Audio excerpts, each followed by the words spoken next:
All right, Jacob. Today is Shaun White's last appearance in the Winter Olympics. What do you think about that? Honestly, I'm kind of sad. We all grew up watching Shaun White wreck the halfpipe, so it was always really awesome when the Winter Olympics rolled around. It's a shame that he couldn't get on the podium this year, but I did think he put together a pretty good run considering he was, I think, 8 years older than the next, than the second oldest finalist. So, I mean, he had a great career, and I think he's the best halfpiper ever. Yeah, no, he's definitely been my favorite Olympian ever, summer or winter, to ever watch in my lifetime. I mean, all the Olympics throughout the time in high school and growing up and stuff like that, he was always just the coolest dude. And his first Olympic, I know I probably don't remember, but when he had that interview and just like, oh man, it's like I spent all night drinking, and she's just like, alcohol. Is like, you're 16. He's like, Mountain Dew, girl. I don't know if you know if you're talking about, but like, just Yeah, I it's a love that guy. I famous wish he interview. could have wish he could have hit the podium on his last year, but yes, it is whatever. But welcome, boys and girls, to the Long Brothers podcast. Where today we have a guest speaker of Jake Guilbert, one of the best friend of mine growing up. We're going to talk about his opinions about the Super Bowl. We're going to talk about the NBA trade deadline, which was absolutely nuts today, and some college basketball, specifically about Duke UNC, which I wish we could just completely skip overall. But to start the show, that we are going to introduce Jakey G. Like I said, he's my best friend ever in my whole lifetime. Like, love this man.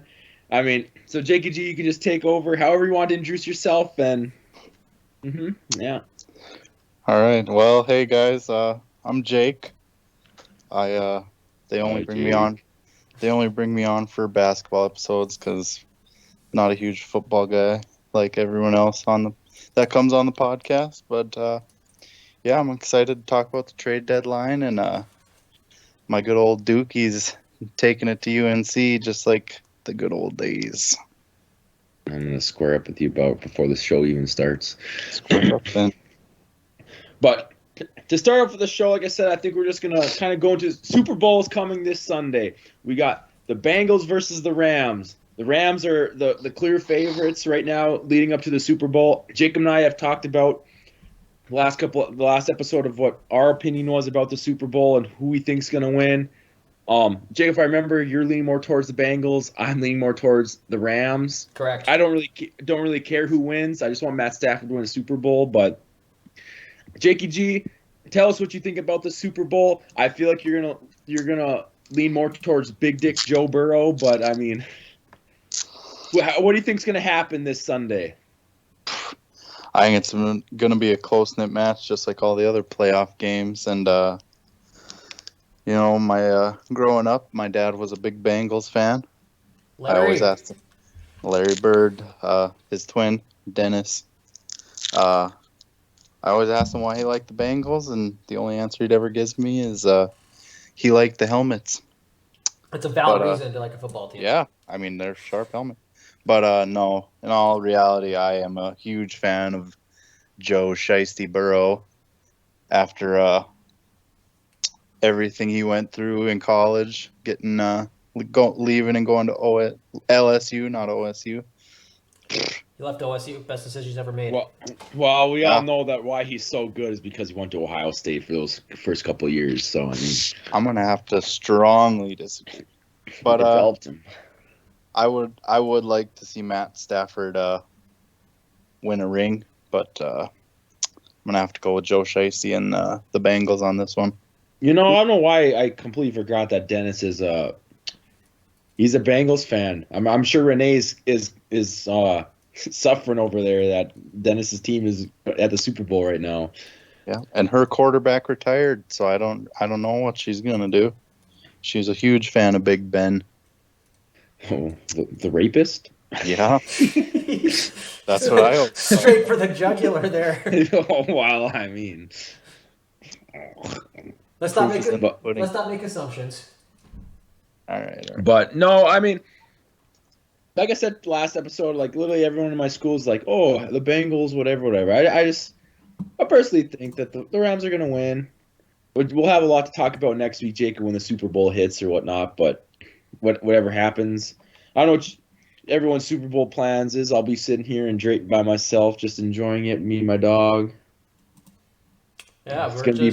we're just gonna be actually I'm be watching it alone this year because Haley's great uncle died and they're having the prayer service over the Super Bowl, and I made it very clear that I would not be attending.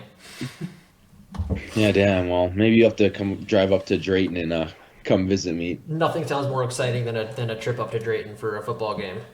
Well, honestly, right? I mean, that's what I'm saying. But honestly, and I understand Tom Brady. He's been in most of Super Bowls and whatnot, so that's why I've always been like pretty biased on Super Bowls, but like this is like the first one I'm actually like really excited for to watch. I mean, last year when Tom Brady played for the Patriots, I was kind of like, oh well, he doesn't play for the Patriots anymore. I was still rooting for him. I was glad the Buccaneers won, but it's like it's the first time ever in a long time. Just like I was like, I'm excited for both teams who are in it, and I don't care who wins.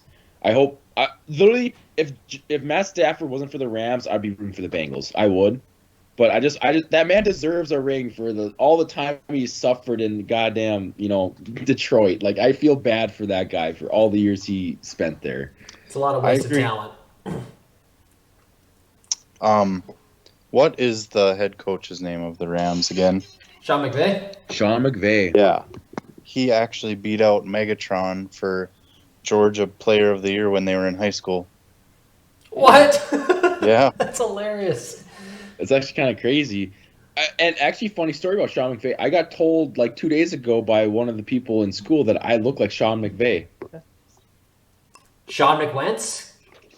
That they literally no joke. I got told in school the other day. It's just like, Sean, do you realize you look like Sean McVay with your beard and like how you do your hair? I was like, I've been told Carson Wentz, but not Sean McVay before. But I mean, whatever, I guess. But I don't know. I did not know that, Jake G. That's kind of a interesting fact there. I didn't. Yeah.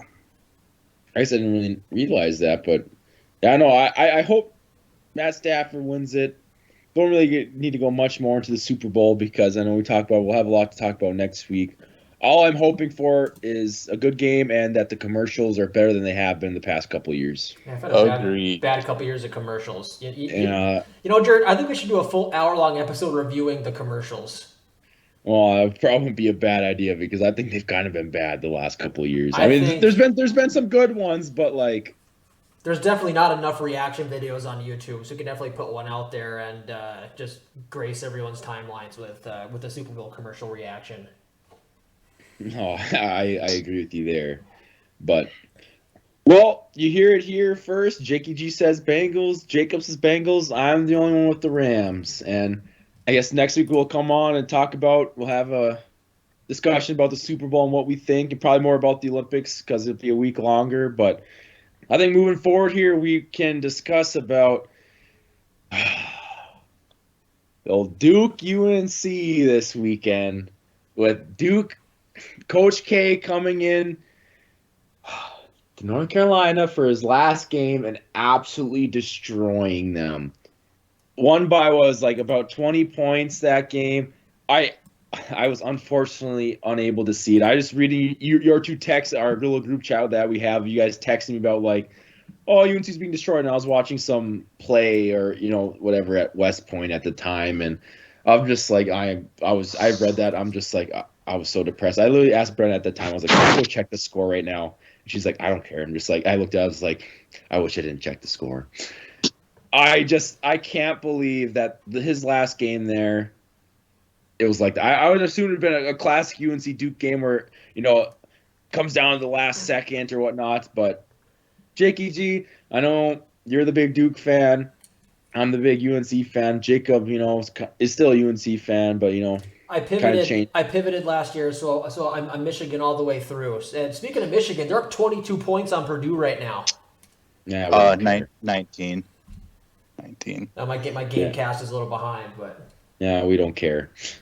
Anyways, but Jackie G, I don't know. You can talk about Coach K's last year, maybe him going into UNC and dominating his last game. Well, I mean, what's your opinion about that? The whole Duke UNC game and the whole rivalry overall.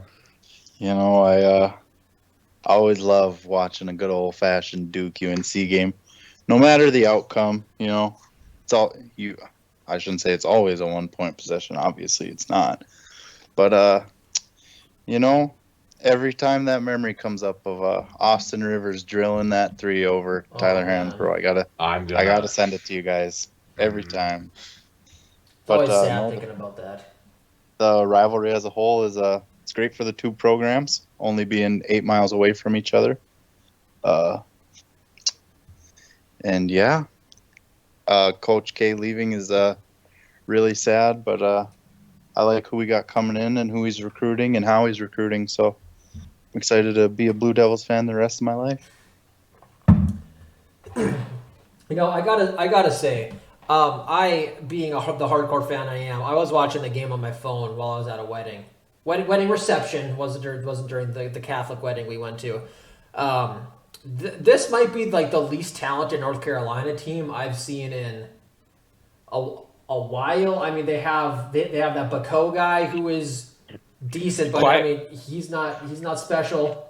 And I mean Caleb Love, their best player, and when they played Duke over the weekend was a big 6'11" lumberjack looking dude who was just stroking threes all night, and I couldn't believe he's the only guy who could score.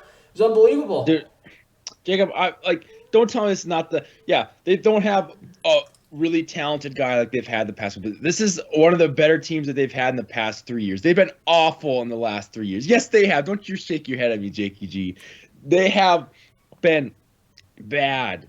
What was it last year? I mean, they've had Cole Anthony come through, like Kobe White years ago. No, I agree with you there. But the talent, pure talent of like having some guy who's just a dude. Yes, this isn't probably not, but they're better this year than they have been. And they might not have everybody around them, but they are a well put together team this year. And I'm not saying they're gonna make a deep run or gonna make the Final Four, but they might not have a couple of dudes that are very talented, but they're a better team that they have been in the past 2-3 years. Which is not a good thing because they're probably not making the tournament this year, unless they can put together a good few games in the season here. Oh, they're going to make the tournament. What are you talking about? I mean, they're right now, I think if they seeded them today, I think they'd be a last 4 in play-in team. They're going to make it in. You're going to make me upset over here. Like, they're fifth in the ACC. I mean, they're 17 basketball conference in the country. 17-7. I mean, it's not like they're an awful team. And we talk about this college football too, but like just the name of North Carolina, if they're at least a decent team that end the season, 25-10 or something, they're going to be a team that makes them just because of their name. Just like college football playoff, where it's just like, oh, Alabama, Georgia, Clemson, like, oh, they're always so good. Like, we're going to put more respect on their name. I don't know. But the year after they won the title with Tyler Hansbrough, they got snubbed and got sent to the NIT. Same with Kentucky that year. All I'm saying is that I have full confidence that they're going to make the tournament, and I know you went to your whole Michigan, whatever. I'm still full on North Carolina. They've beaten some good teams this year, and I'm still a fan, but they're just not my number one team anymore. I realized last year when I was going through my closet, I had way more Michigan stuff, and I'm just a bigger Michigan guy, so I just kind of figured I might as well just make the permanent transition to be a full Michigan team. But I'll always love my Tar Heels. Well, to be honest, I guess I don't know if you guys know, it's the number one team in the ACC is Notre Dame. It's not Duke right now. Notre Dame's the number one team in the ACC. Yeah, I didn't know that.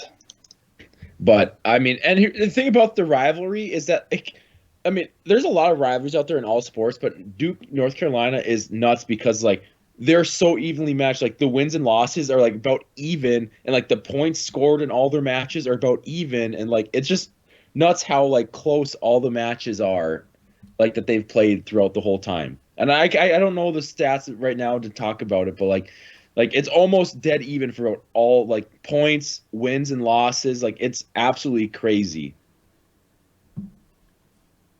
That's what makes a good rivalry, though, right? I mean, no, that's the point. That's why the Michigan-Ohio State football rivalry has been so boring the last 10 years because it's been so lopsided. Well, no, that's what I'm saying. That's why I feel like this is actually one of the true best rivalries out there because it's just so dead even and like yeah, Duke. You probably think in the past like, oh, Duke's been always so good or this and that, but like UNC's not a team where it's like they get the best recruits every year after year after year. It's just like they're good for 2-3 years after they build and they have a lot of experience and then they're bad for and I should say bad, but they're not going to compete for a national championship for 5 years, and then they'll be good for another 3 years. But Duke's always in the mix in that case. So Duke's always got these recruits. Duke's always in the mix. UNC's just like it's just spurts, like a 3-year spurt where they're really good and like they can compete, and then they're not going to compete for 5 years, and they're going to compete for another 3 years, and they're but Duke's always going to compete because they always have the recruits, and like that's just how they are. I mean, you're right. I mean, nice. it's two different ways to build a program, right? I mean. And now you can even build your program through the transfer portal. I mean, I could be wrong, so don't cash this in at the bank. But I think every single one of Baylor starters last year was a transfer player, if I remember correctly. Yeah, I remember telling this. I remember seeing that as well. I remember saying that on the podcast too a while back that like I'm pretty sure all 5 starters last year for Baylor were transfers. But that's the world we're in right now. It's everyone enters the transfer portal. They all go from here to here, and it's kind of getting out of hand. I mean, I like it to an extent, but for how nuts everyone can just leave and do whatever, it just kind of seems a little ridiculous. I mean, look at college football. Everyone's leaving Oklahoma. Bunch of starters are going to be transfer players. Well, I saw a tweet the other day that's just like linking around. He's like, I did not say anything to any of the Oklahoma players.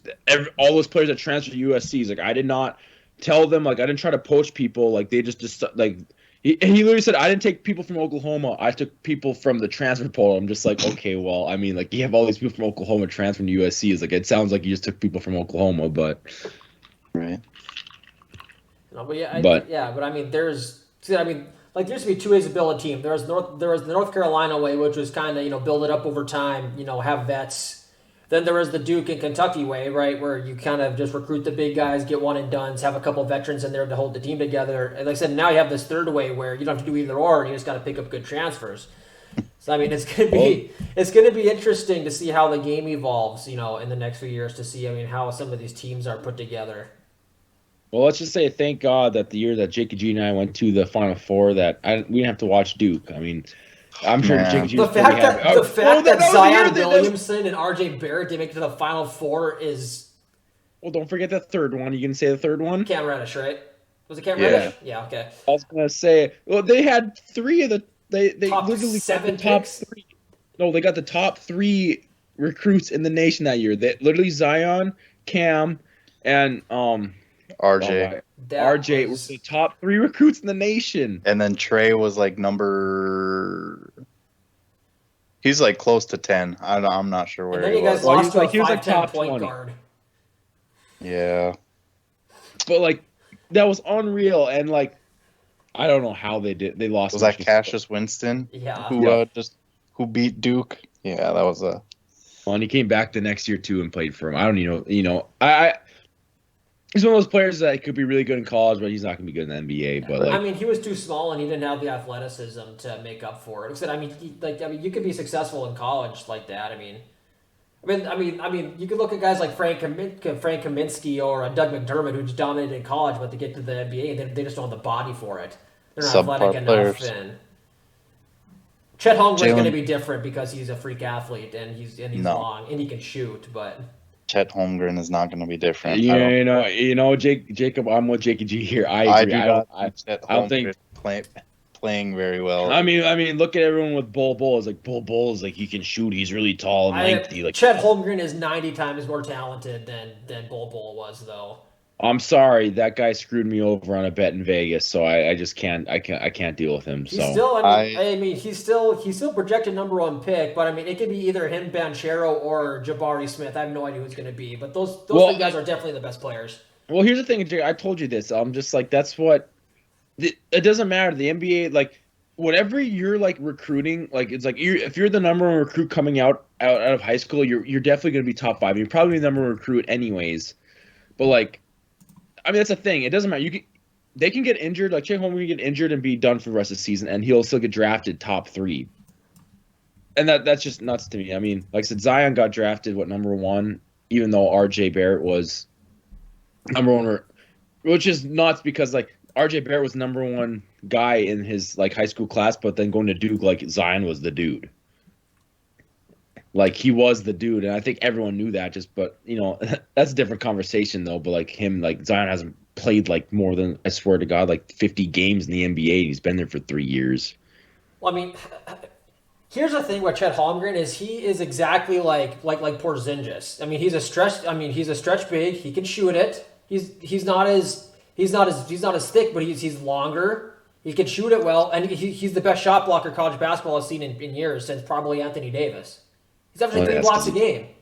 Stop. He averages how many blocks a game? 3, he said. Anthony Davis averaged something ludicrous like 5, wasn't he? He had a stupid year. They were up there, yeah. Oh no, I'm just saying stop. I have no faith in Chet Holmgren when I'm sure he'll be a decent player, a role player. I'm not saying he's gonna be god awful, he's gonna be a bust. I'm just saying he's not gonna be like a dude like Porzingis. Like, and when the Porzingis got drafted by the Knicks, everyone's like, oh boo, and then he ended up being pretty good. But like Chet Holmgren, I watched him. I actually watched him 2 years ago with I watched Brownie Sierra James. Canyon. Sierra Canyon and whatever Minnesota team was. Minnehaha, because who's the guy that played Gonzaga last year? Jalen Suggs. Yeah, Jalen Suggs and Chet Holmgren played against Sierra Canyon, and I went to Minneapolis to go watch that game, and I saw Chet. And yeah, in high school, I was like, man, he is good, especially playing against good teams in high school. But it's just like this guy's like he's not going to be anything. Like I just see tall, lengthy dudes. I'm just like literally the only people I'm just like in like tall, lengthy dudes that are just like unreal. I'm just like, I think of Kevin Durant. I'm just like, he's not Kevin Durant. He's not. Well, no one's Kevin Durant, but I'm with Jake G. I don't think he's gonna be as like good as you think he is. I mean, here's the thing: is I don't know if he's gonna be a Hall of Fame level player, but he's.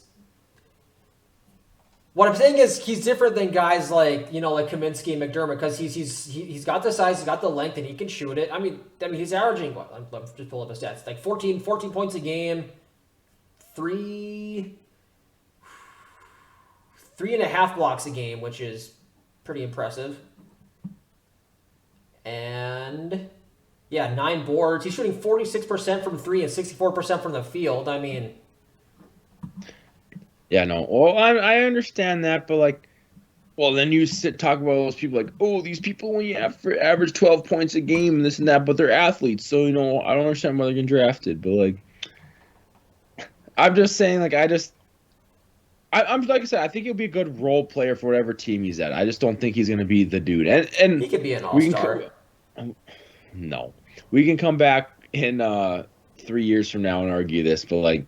I don't even think he'll be an people are probably saying the same thing about Dirk. I mean, Dirk was just as scrawny as he was, and probably about as talented. Don't you dare compare him to Dirk. You shut up right now.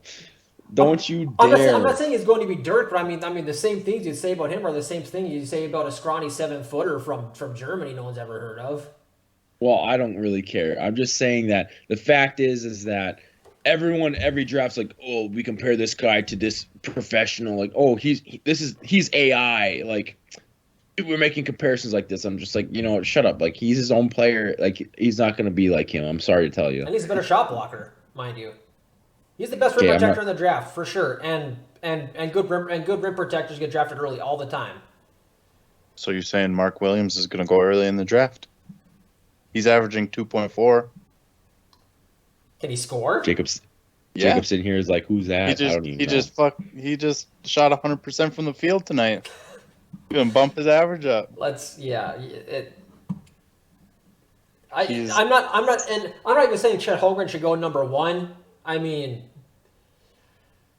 Banchero and Jabari Smith are both great. So those 3 guys should for sure go top 3. And then we'll see after that. But I wasn't that high on Holmgren as well. I kind of thought he was just another tall guy who was only good because he was tall. But he's really skilled. Good shot blocker. I don't think he would have became the player he is if he didn't cross up Steph Curry in that viral video. Well, if I was, that too. If I was 7'3", I could be a pretty good shot blocker in college basketball too. So Right. I could have went to DCB and went anywhere in the country after that. oh, you're damn right. But Grades and stuff. academic probation. What? How do you guys feel about one and dones in college sports? I don't think I've ever asked. I will. Jacob, shut up. I will say this. I'm fine with it, but the thing is, I think they should get rid of. I think people should be able to come out of high school and go straight then into the NBA. I mean, and there's been a very few people that have been able to do that, but like, there's been people like Zion. Where what was the point of him going to Duke? I mean, he was definitely nothing would have changed. He'd still be this guy from the Pelicans who's injured or whatnot. But like, I think they need to take that out. I think they needed to completely take out the one and done. It needs to be you can leave straight out of high school, and I like the one and dones because I mean those players are good enough. I mean, you see these players that are one and dones and they succeed in the NBA right away. Like why wouldn't I have no argument with it. It'd be fun to see something like if it was college basketball where they college football where they had to stay for 3 years. It'd be kind of that'd been nuts to watch RJ and Zion and Cam play for 3 years at Duke. Like that'd be absolutely crazy. Right. But people get developed and stuff especially in basketball a lot sooner and quicker, and like you don't have to go through more years of being more physical and this and that. But I think they need to change the rule that you can leave after high school. I don't know, Jacob, what your opinion is, but I would agree with that. I think they need to make it so you can declare out of high school. I think if they do change that, then I think more people are going to declare than should. Because I'm just thinking of guys in the last 10 years who could have went straight from high school to NBA, and it's like guys like Anthony Davis, Zion, probably Ben Simmons. I mean, like I don't think any of the guys like this year probably could have gone, could have skipped. But I mean, it's not.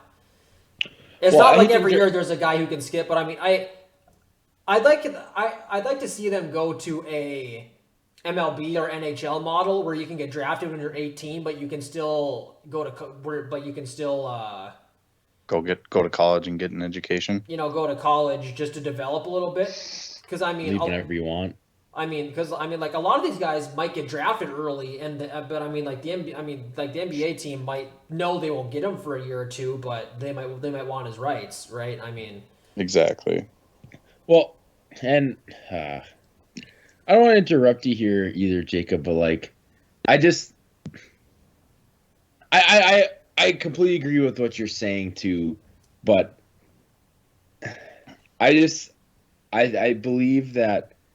I mean, you have all these players like Zion and stuff like that, and the thing is about the G League is what it is. It's like some of these kids aren't going to play college. That's a great system too, by the way. No, it is, but the thing is, if they had the option to leave out of high school, all those people that leave to the G League and like or go to like LaMelo Ball that goes play in Australia or something like that, like. These kids would just be like, screw that! I'm just gonna go straight to the draft, and like LaMelo Ball, like he would have got drafted in the first round or whatnot, like he would have. But like, that's my thing is like if you just get rid of, and that might hurt the G League and all this whatever. But like this year, actually, there wasn't a lot of people that went to the G League for recruits. Like a lot of them actually went to college, but right. I mean, last year there was a lot of kids that went to go. Jalen Green wasn't in college basketball. I mean, I can't even name all of them. I know I can see him in my head and stuff like that. But Jalen Green was like the guy who started the "I'm going to the G League, not college" too, which shocked the sports world when he announced that. Well, that's my thing. Is like I think they need to change that because like I understand the G League's good. It is. I'm not saying it's not, but like, why wouldn't you? Yeah. I think they need to open it back up. And the NCAA is selfish. They just want money. So they want all these really good players to go to the NCAA. And even if it is for 1 year, just go play for 1 year so they can make more money. Well, I mean, the thing is it's an NBA policy. I mean, I don't think the NCAA has any... I think they probably get some sort of, like say in the matter, but... Well, here's the thing, too. It does not hurt a lot. Like, I don't think Zion or any of these players that like went there. It doesn't hurt them to go to play in the college basketball for 1 year because it develops them a little bit more. But it And can hurt them at the same time if you think about it. well, yeah, no, because there's some players that got injured in their first year and they just hurts their draft stock I mean, and look like this and at that. he went to Missouri. I can't think Michael Porter Jr. Yeah. Well, that's the thing though. He was the number one recruit in the nation. He still went 15 in the NBA after he got injured the whole season. and played like 2 or 3 regular season games, and he played the one game they had in March Madness, and then was out. And like I said, he still got. I mean, and he's been a fine NBA player too. I mean, and he could still be pretty good, but he's had injury problems. So Yeah. Kyrie Irving, it didn't wreck him at all, but I'll just say, well, speaking of the NBA and Kyrie Irving and the Nets and whatnot, I mean, I think we could transition to this whole NBA deadline madness. That everything that's happened today, it has been absolutely crazy these last couple of days of all these trades that have happened in the NBA. And Jake, I'm going to let you go off and I'm going to let you lead us through this. But before we go into it, the Lakers did not really make a move in this trade deadline. And I see this. I took a screenshot of this. It was on Instagram. I'm sure it was on Twitter and everything else too. But like, Jacob, me and you have talked about the Lakers and like how their struggles. They've been struggling bad. And I think they should get rid of Russell Westbrook because I don't think he's their dude that they need. This one post that they have here that I read that the Rockets offered John Wall for Russell Westbrook and a first round pick before today's deadline, and the Lakers declined. And before you go into talking about the deadline, I guess I want to ask both of you, what do you think about that? Because in my head, that's a smart move. Why would the Lakers not take that? Because I've never been up on Russell Wilson. Like he's a dude, he is, but I don't think he fits well. Russell Westbrook. I mean, Westbrook. Yeah, Russell Westbrook. Yeah, I don't think he's the dude for the Lakers. I'm not saying John Wall is the best player, but he's kind of getting old and he's had injuries. I think he'd be a great addition to the Lakers. Like, how do you not try to get Russell Westbrook the hell out of there, especially for a dude like John Wall, who I think he's more of an unselfish player and actually more of a true point guard than Russell Westbrook. How do you not accept that? Like, one of you can take over in this. I don't really care, but I read that today and I'm like, how stupid are the Lakers? I read that. That's the same thing I was gonna say, Jared, when we were talking about it earlier. But Yeah. I've been a huge John Wall fan ever since he got drafted out of Kentucky. Ever since the song. Yep.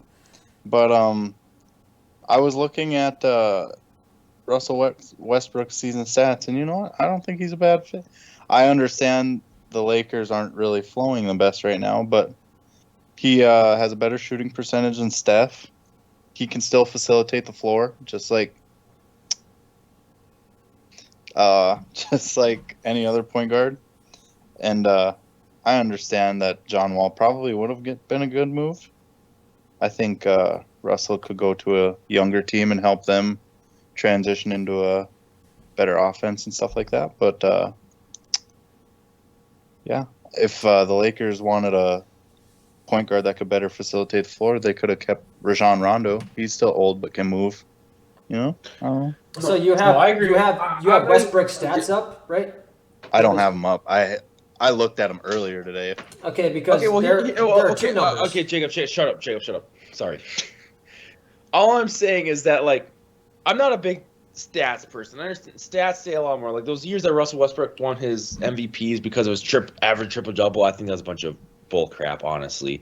I don't think, but I have a different opinion of the MVP award of who's the most valuable player. But I just think he's not the dude, and he hasn't been getting he came out and talked about not getting crunch time minutes of end of game stuff because he hasn't been playing that much for it. I'm just I think it's rightfully so. Crunch time minutes. And I understand he's a dude. He puts up stats. He's a stat build. He puts up good minus shooting. I said whatever the stats you throw about him and Steph Curry, but I don't know. Their team is struggling for him, and I feel like he's maybe one of the issues. I mean, he's a good player. I'm not saying he's not. He's a very good player, but I feel like he's one of the hot commodities that they could have got rid of and gotten a lot of extra players in LA to help them be a better team.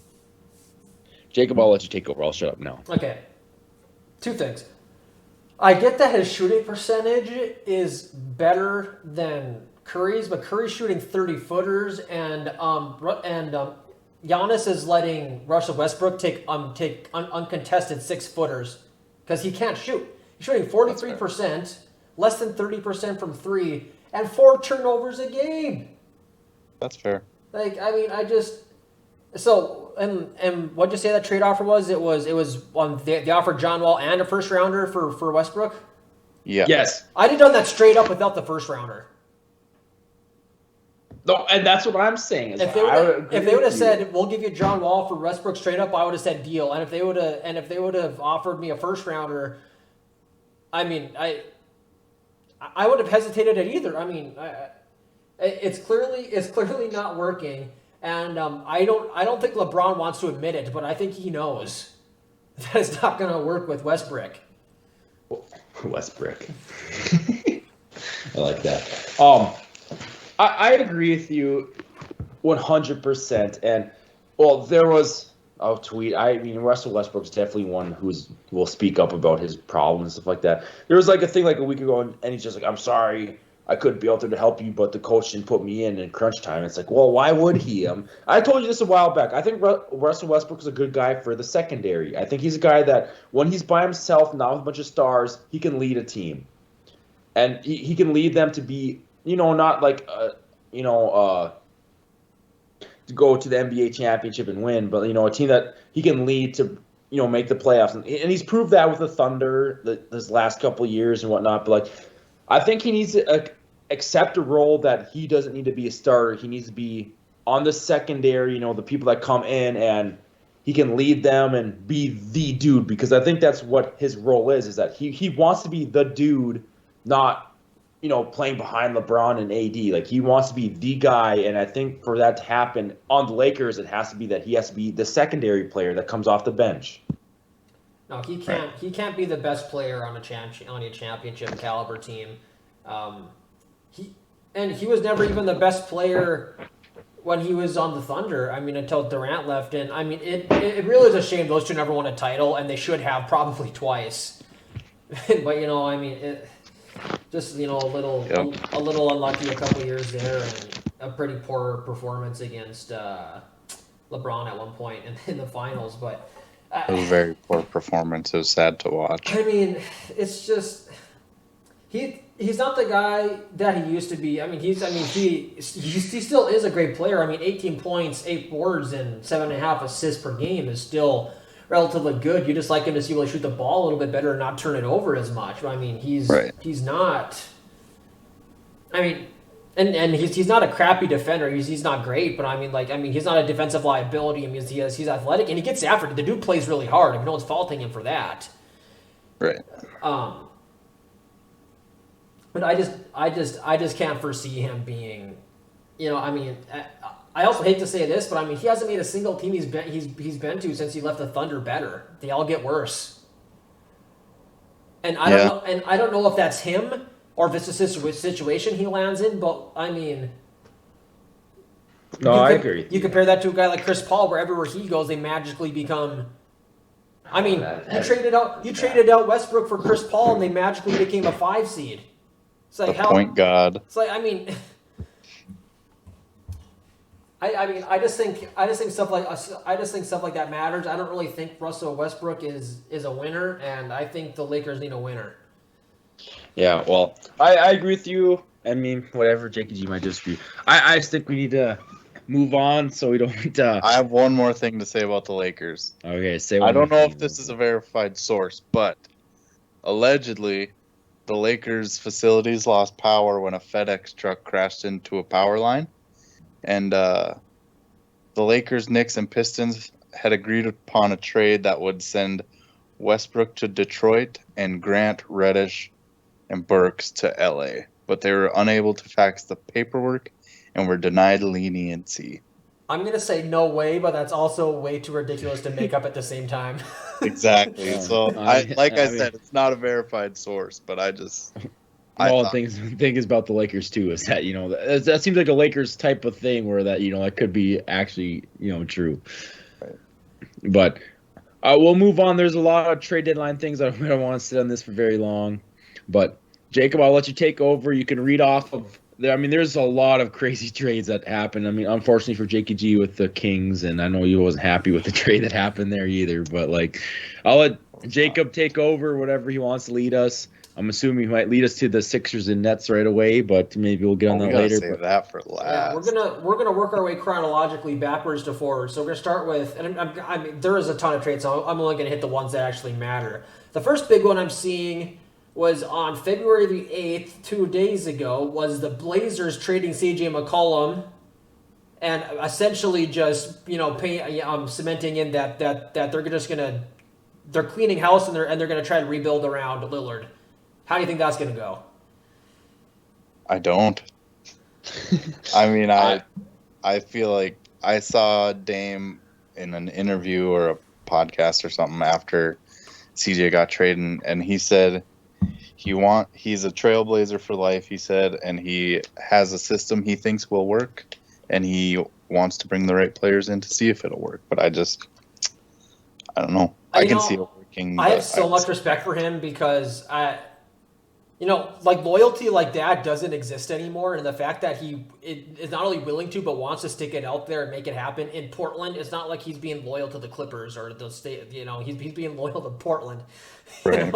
I mean, look at the details of the trade, and CJ McCollum, Larry Nance, and Tony Snell for Josh Hart, Thomas Satoransky, Nikhil Alexander-Walker, and Didi Luzada. I mean, Josh Hart's not bad. I mean, he can be a nice little piece. I mean, he's not going to be one of the best players on a championship team, but I mean, he can definitely be a good guard for them. He plays good defense. He's a good 3-and-D guy.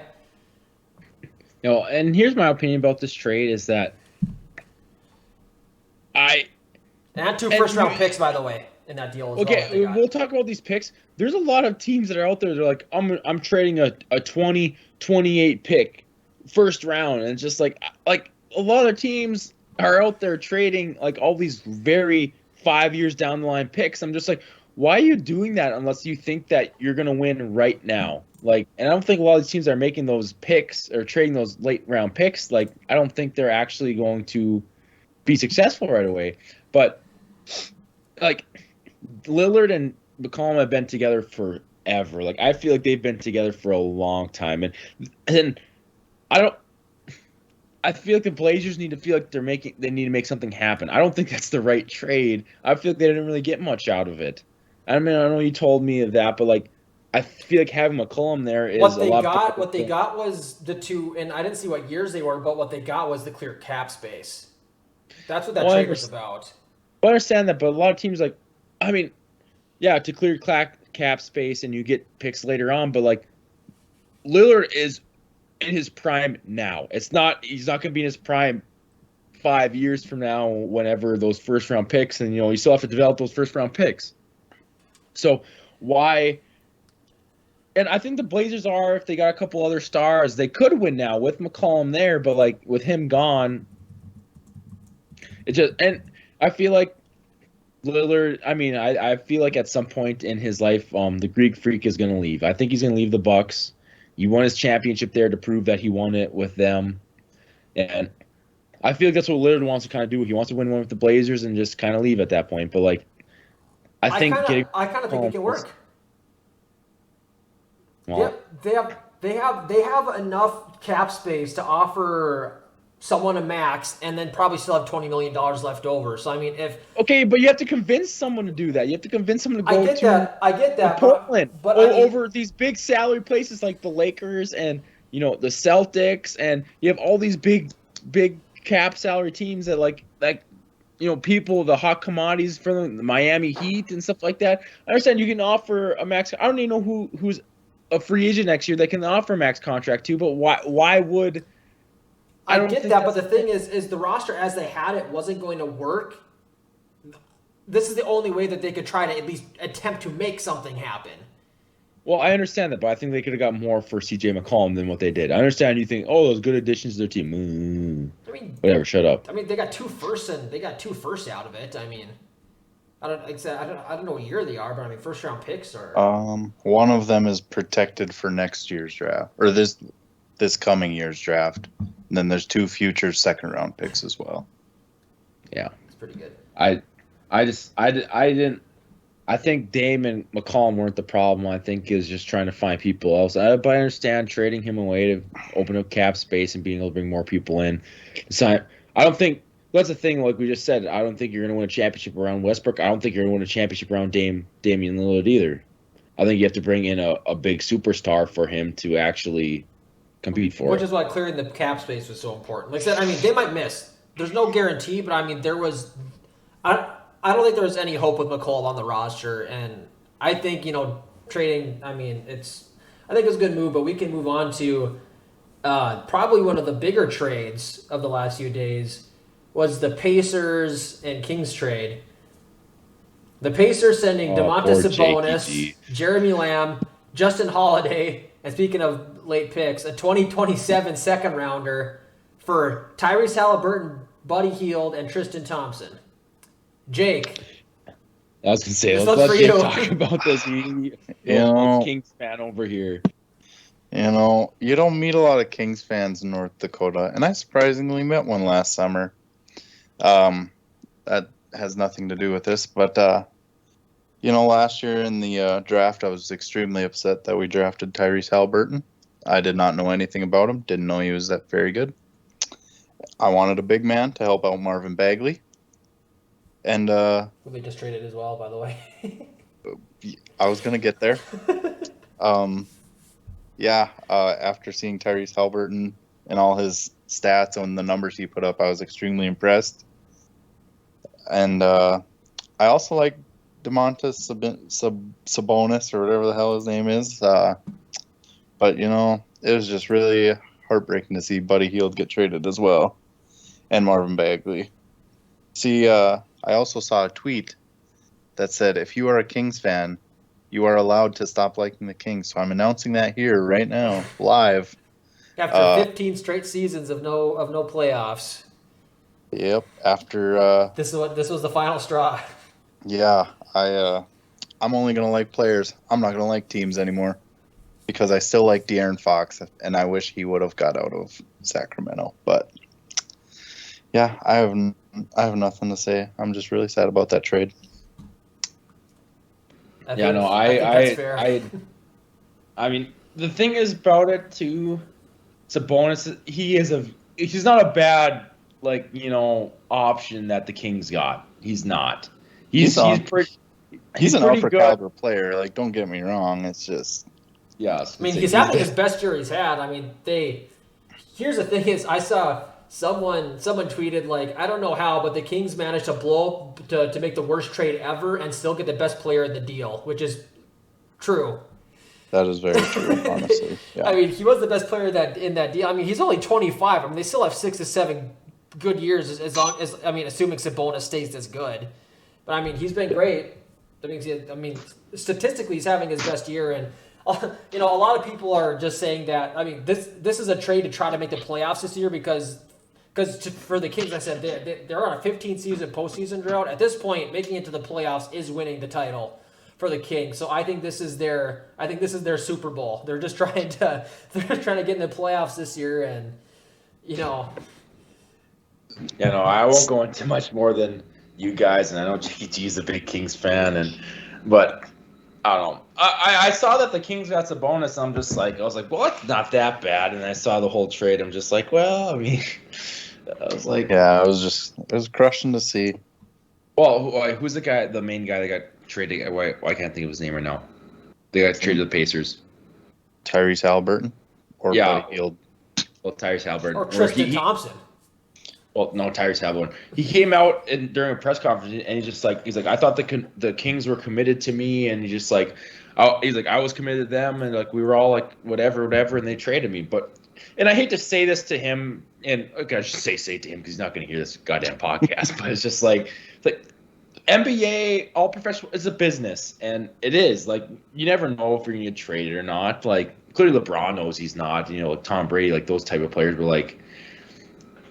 he's not to that point of his career where he's like, I am the best player, one of the best players here, and he's just like, he's just surprised because like the Kings said they're committed to me, and I was committed to them, and I was just surprised, and like now I'm here with the Pacers. I'm just like, well, it's a business.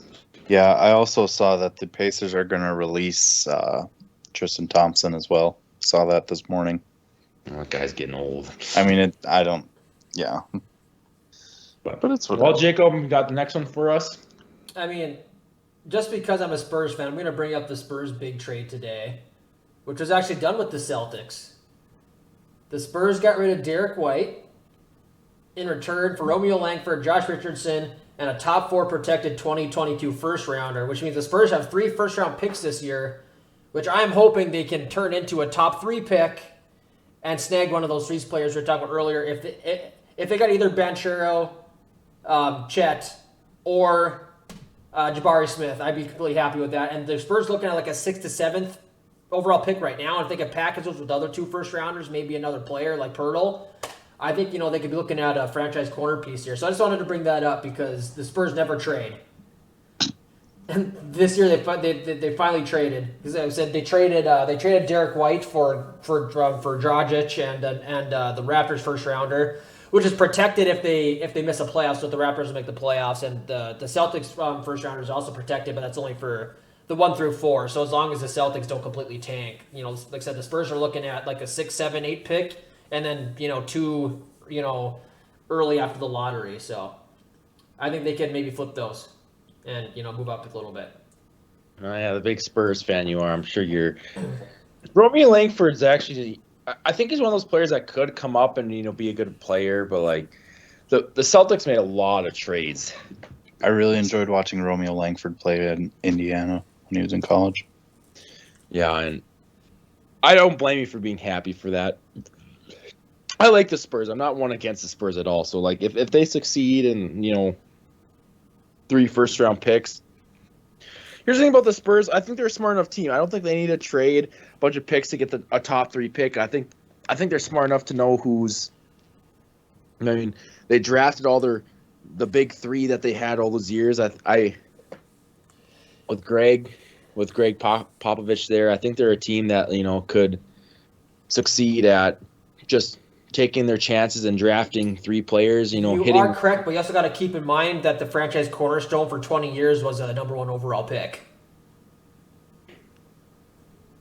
Well, I know that, but I mean, you have all these players throughout these drafts and stuff that, it's not never the number 1 pick that's always the best player that's, survived. I know, but I mean, like I said, I mean, if they just can get into the top 3 and just take who's ever available out of those 3 guys, like I think the draft this year is a little thin outside of the top 3 to 5, and I don't think they'd be trading for these other first-round picks if they were going to try to package them to move up. Well, I'm sorry to say this, Jacob. I feel you can say about any draft is like, outside the top 5 or top 3, there's probably not much there, but only one of or some special drafts you might have 3 of the top 5 that are like really good, but like I feel like almost every draft in the top 5 you have one guy who's going to be like a dude, like an actual dude. And then after that, it's like you might have someone who's pick number 24, pick in the second round, number 10 or something. And like you might just have these random dudes that end up performing. And I don't think Stevenson out of Cincinnati. He was a second round pick. It took him a while, but he ended up becoming a big part of the Pacers organization before he got traded. What's one of my thing about college basketball too is that like, that's what the thing is. When it comes to draft, everyone looks at these guys before they even play their year in college. They're just like, this guy's number 1 recruit in the nation. Like, we're going to draft him next year. It doesn't matter if he has a bad season. We're going to draft him because he's just an athlete and this and that. But, like, you have players who are seniors and played at, like, Georgia, a team that does, like, Georgia for 4 years. And in his 4th year in Georgia, he's averaging 28 points a game, 8 rebounds, and 5 assists, which are unreal stats to put up. But averages like, he's 4 years older now and he's a senior, so like why would we want to draft him? Yeah, he's going to be 23 by the time he comes and plays for us. Like, which I don't understand, but I mean, I guess I understand to an extent. But I'm just like, I was like, that doesn't like. He's playing the same competition as all these young guys, and like he's putting up better stats. Like I don't understand why. Like I'm not. That's why I'm not, in college basketball and recruiting these guys. But like, I just don't understand how that's not like why these kids don't get drafted higher that put up these ridiculous stats with the same competition. Right. Like, look at John Morant. He was on the same AAU team as Zion Williamson when they were in high school. Didn't even know who John Morant was until a few games into the college season when he was postering dudes and putting up unreal numbers at Murray State. So athletic. To be honest, I didn't even know who John Morant was until the March Madness. Oh, really? I knew him most of the season. I probably know who he was, but like actually like being like this guy's a dude wasn't the March Madness when I really realized when they beat Marquette. That was crazy. Yeah, ruined my bracket that year. I think I got 2 trades left. One of them is the Mavericks trading Kristaps. They got him for Dinwiddie and Davis Bertans. I like Spencer Dinwiddie. And, I wish he would be able to stay on a team. And Bertans is real similar to Kristaps in that he's a big who can shoot. He's not as good of a shot blocker. I know that's because Bertans was a Spur for a while, so I'll always cheer for former Spurs. So I think the Mavericks are getting someone, like I said, similar to Kristaps, who's not going to be hurt all the time. Who can score a little bit, big guy who can shoot. He's not as good a rim protector, but anything just to get him off the roster at this point, just because he can't stay healthy, I think wasn't a bad idea. Yeah, no, I agree with you there. And when Kristaps went there, I was like, man, it's like you have 2 like foreign people that are pretty good, and Luka is unreal. And I really thought that was going to work.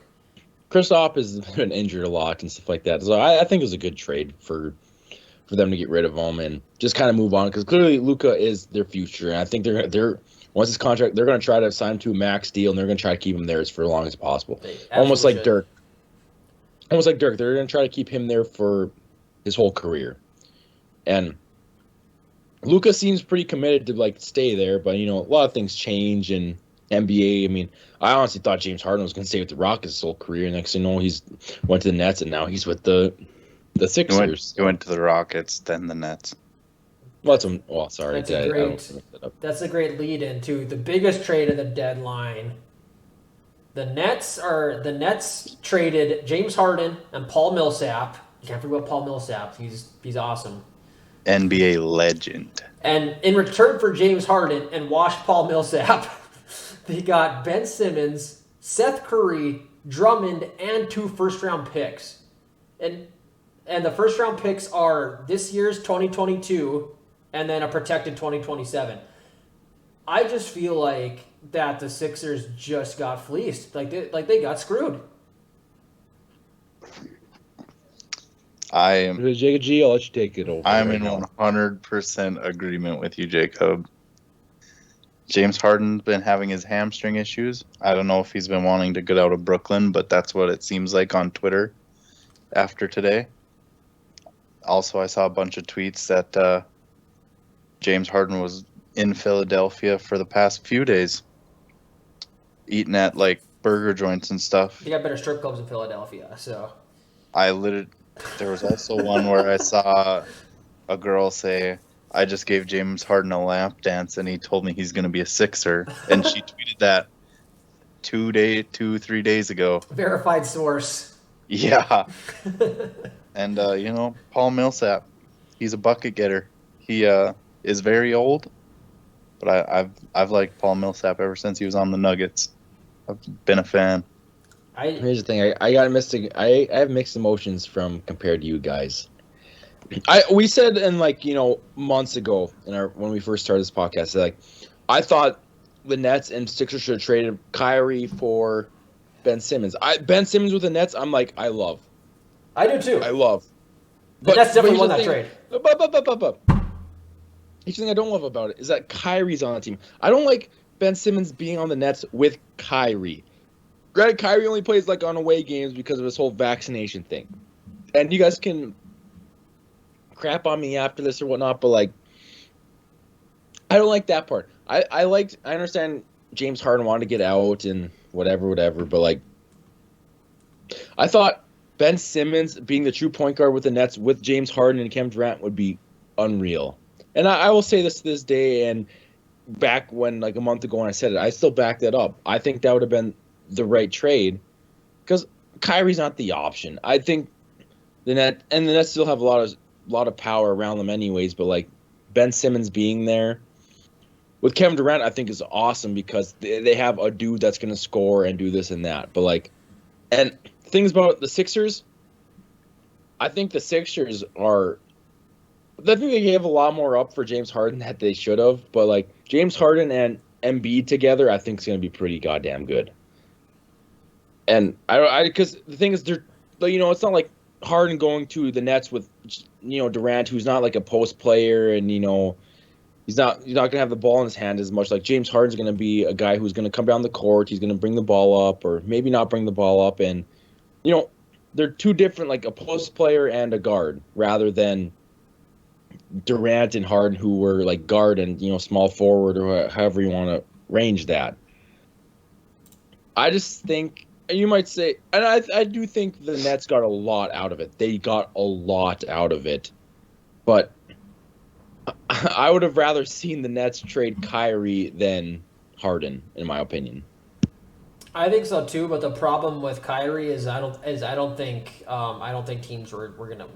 anyone's gonna take him. No, I agree. I don't think anyone's gonna. I mean, the Nets got everything they needed. I mean, they got some size. I mean, Drummond can't score, but he's still one of the better rebounders in the league. I mean, he's averaging 9 boards a game on not that much playing time. So I mean, they got some size down there, and they got some needed rebounding. So I mean, Curry can shoot. So I mean, they lost a shooter and got a shooter, and then they got Simmons, which is more size. Did Andre Drummond end up playing with Blake Griffin when Blake Griffin got traded to the Pistons? Ooh, that's a good question. I don't know. Because probably for a little bit. I don't think so. If they did, they'll be reunited. I don't remember when Andre Drummond got traded, though. I mean, I think the Nets are legitimate contenders at this point. I mean, I think their odds definitely got better, especially and I kind of think they're going to start loosening up some of the vaccine restrictions here, towards the back end of the season in a lot of these cities. So I really do think that they're kind of poising themselves for a good run here, especially if they can get Kyrie back. Okay, well, here's the thing. You say contenders. I just kind of want to move on here. I know we can jump back to it too, but Jake, who do you think's the favorite in the NBA right now?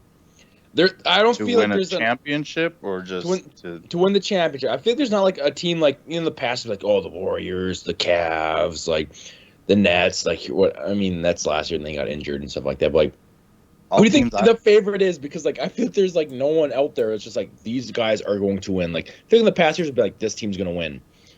And they might not have, but like there's been those always teams that just like these guys are clearly the favorites. I don't think there's clearly a favorite right now. Yeah, I don't see a clear favorite. I don't even have a solidified pick for myself. I want the Suns, the Grizzlies, and the Heat. The Heat are the best team in the East. Did you guys know that? Because I didn't. In terms of record, yeah. Yeah, I mean in terms of record, yeah. I did not know that until earlier today when I was watching a podcast. Honestly, out of all the teams, said the Grizzlies. I'm surprised you said the Grizzlies right there. They're third in the West. They've been hot. There's nobody on their team older than 30, and I think they're all younger than 25. I'm pretty sure. And Ja is ludicrous. Unreal. Yeah.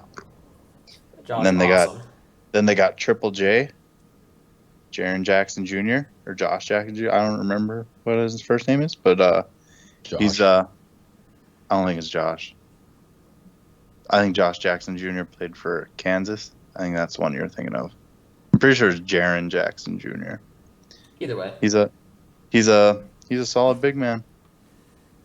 But you guys know I love point guards, and Chris Paul has been my favorite point guard for as long as I can remember, and I want to see him get a ring. I also like Devin Booker. I like Devin Booker a lot. I mean, in my opinion, they got to be the favorite. I mean, they have by far the best record in the league. I mean, they got a great roster, and I mean, we could talk about the Heat. The Heat, with the record they have right now, would be fourth in the West. Yeah, I mean, that's always the difference with the the two East conferences. is always weak, but I think for sure either the Heat or the Bucks are probably going to come out of the East, and it's either going to be the Suns or the Warriors. I'd have a hard time seeing any team outside of them. Maybe the Bulls, but Yeah, or the Nets. And Alex said, I mean the Nets are eighth, but I mean if they can get a reliable player back here and shore up some parts in the roster and just get get Well, Kyrie back a little more frequently. I was saying that the Nets is one of those teams, though. I feel like they might be eighth or seventh when they go in the playoffs, but they're definitely a team that could compete to win it all. right. When did you guys know the Nets record when Kyrie and Kevin Durant and James Harden all played together? They were 13-3. Yeah, that's unreal. No, it's unreal that throughout that whole time they only played 16 games together. Yeah, That too. And at this point, a little more than a full. Except, I mean, there's probably been like 90 games since those three guys got united, and the fact they only played 16 games together is whack. Yeah, that's absolutely nuts. And since James Harden's hamstring issues and whatever, and Kyrie Irving's COVID issues, they're on a 10-game losing streak. Yeah, I mean, yeah, they'll definitely be competitive now. Because they said, I mean, before that, I mean, they were 29-16. Before their big losing streak here, like I mean, they're especially if they can get Kyrie back for the playoffs. As long as he's back for the playoffs, they'll be fine. Like Jared said, I mean, they might go in as a 6 or 7 or 5 seed or something, but they'll be okay. Oh yeah, for sure. I mean, you got Kevin Durant on your team. It's just he's one of those players that can take a team that might not seem as good as the record says and go a lot further than. I mean, LaMarcus Aldridge is back on their team after he came back out of retirement and this. I don't understand he's not as good as he was back in the day, but like they have a lot of talent in that's, and it's not like they're not deep. They are deep. So it's like they are a team. And I know early on in the season, everyone's like the Warriors, and they've kind of slowed down a lot since the beginning of the season. But like, I still think the Warriors are one of the favorites to win it. But like, I agree. I just don't think it's like one of those years where just like, it's like one of those years like, oh, this team's gonna win, this team's gonna win, this team's gonna win. It's just like right now, I not confident in any team winning. Honestly, I feel like we've had it this year and also in the NFL where just like throughout the whole season, it's like, oh, this team's gonna win, and then next week the Cardinals lose to some really bad team. It's like, oh man, maybe this team's gonna win, and then the Rams lose to a good awful team, and then the Bucks lose to a bad team, and like the Packers, and like it's just like you don't know who's gonna win. I mean, and we're in a Super Bowl, like I said, with the Rams and the Bengals. So I don't think anyone would have really predicted that. I mean, I'm sure there's some random bettor out there that had that, but like, I just think same thing with the NBA. I don't think, and we've crapped on the Lakers early in this episode, but like, I don't think they will, but I would not be surprised still if like the Lakers somehow, some way made it to the NBA finals. Because they have the talent there, but like... I wouldn't be shocked if they completely missed the playoffs, to be honest with you. I won't be... That's the thing, though, with the Lakers. I won't be surprised if they missed it, but I won't be surprised if they made a playoff run and made it to the finals. I would be. They're not good enough. I disagree. I don't think they're good enough to make the finals either, but I feel like they have something there with LeBron and AD. I mean, those superstars can turn around and figure it out. But that's my thing about the NBA is like, I won't be. If I had to bet on it, I don't think I could be like these two teams are going to be the NBA finals. I feel like in the NFL, I could have maybe put something out there, but I definitely could be wrong. And I definitely would have been wrong. But like, it's just kind of there's a lot of teams out there that. I don't think there's a clear winner like in the past years where it's like the Heat with LeBron, the Warriors, all those years that they were unreal good, and you know what I mean. Like I just don't think there's not been a team this year that's been like that. I agree. Yeah, I would too. I think we should probably wrap it up. We've been on for an hour and 9 minutes. Let's say I was about to end it anyways, but like. Yeah, I think we should end it. Like I said, thank you guys for listening. I mean, I'm sure I don't know how many of you guys listen to NBA and whatnot, but Jake G, thank you for coming on and giving us your insight on the trade deadlines and college basketball or whatnot. Of course, I'll be back for March Madness if you guys will have me. Oh hell yeah! We'll be on every week for a long time. We'll see once old Jared Long's in Germany. We'll have to figure something out, Jacob. Yeah, we got a year to figure that out though. Yeah, we have a while. We got 50 Till episodes then. until then. Yeah. Yeah, no crap. But so thank you, Jake G. Thank you guys for listening, and we'll see you next week for hopefully maybe a couple episodes. We'll see what my basketball season looks like next week. But thank you guys for listening to the long podcast, and we'll be back next week.